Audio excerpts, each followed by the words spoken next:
إذا كانت هذه زيارتك الأولى لقناتي اضغط على زر الاشتراك الأحمر، وإذا كنت مشتركة بالفعل أهلا وسهلا فيكي من جديد في القناة. مرحبا، معكم أفنان. في فيديو اليوم رح نطلع عن الروتين المعتاد لعمل الرز والدجاج. رح نعمله بطريقة مختلفة تماما عن الطريقة المعتادة، وإن شاء الله تعجبكم. هي كتير سهلة وكتير لذيذة وكتير طيبة، فخلونا نبدأ بالتفاصيل.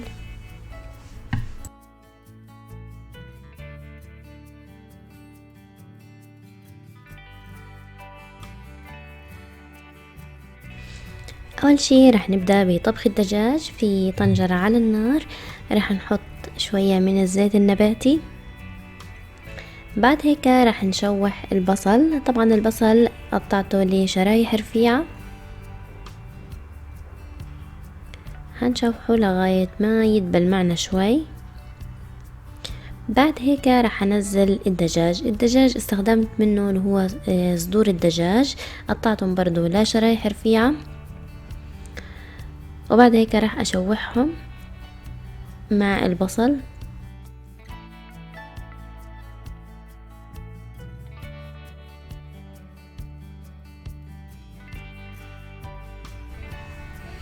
لغاية ما يبدأ يتغير لونه. اول ما يتغير لونه راح اضيف الفليفلة الخضراء.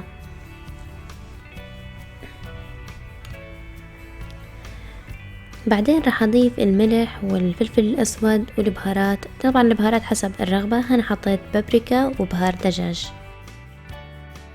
طبعا ما راح نطبخ الدجاج لغاية ما يستوي بشكل كامل، لا هنخليه نص استوى زي ما هو. راح نضيف له بس ربع كاسة مي، او اذا الخضار نزلت ميتها هي كافية، وهو راح ينطبخ بالفرن مع الرز.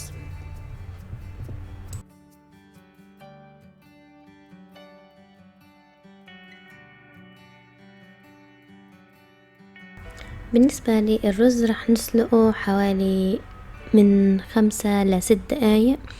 راح نحط في طنجرة على النار حوالي 6 أكواب من المية، وهنتركهم لغاية ما يغلوا. أول ما تغلي معنا المية راح نحط معلقة من الملح، وبعد هيك راح ننزل الرز بهذا الشكل. طبعا هنخليه ينطبخ لمدة 5 ل6 دقايق بالكتير، ما بدنا اياه يكون مستوي 100%، بدنا اياه يكون بهذا الشكل. تمام، بس نضغط عليه ممكن ينكسر معنا حبة الرز. راح نصفيه ونخليه على جنب. هلا راح نحضر الزعفران. بالنسبة للزعفران هنحط زعفران شعر. طبعا المفروض هاي الخطوة نكون عاملينها من بدري يعني.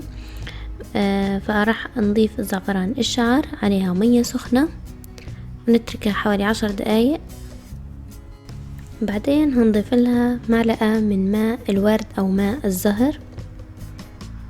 هنحركهم مع بعض وهنتركهم على جنب. هنبدأ نحط الأكلة جوا الصينية.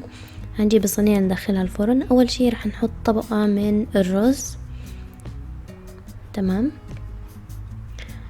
بعد هيك رح نحط الدجاج، طبقة الدجاج مع اللي هي الفلفلة والبصل.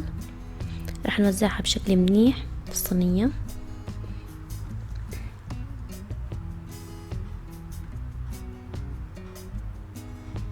بعدين رح نحط طبقة تانية من الرز، نوزعها على الدجاج، نغطي فيها الدجاج بشكل منيح. حاولوا كمان تضغطوا عليها عشان يكون السطح معنا مستوي. آخر خطوة رح نعملها وهي رح نوزع الزعفران على الوجه. بعدين رح نحتاج اللي هو ورق ألمنيوم نغطيها فيها. طبعا لما نحط الدجاج بنحطه مع الصوص أو المية تبعته.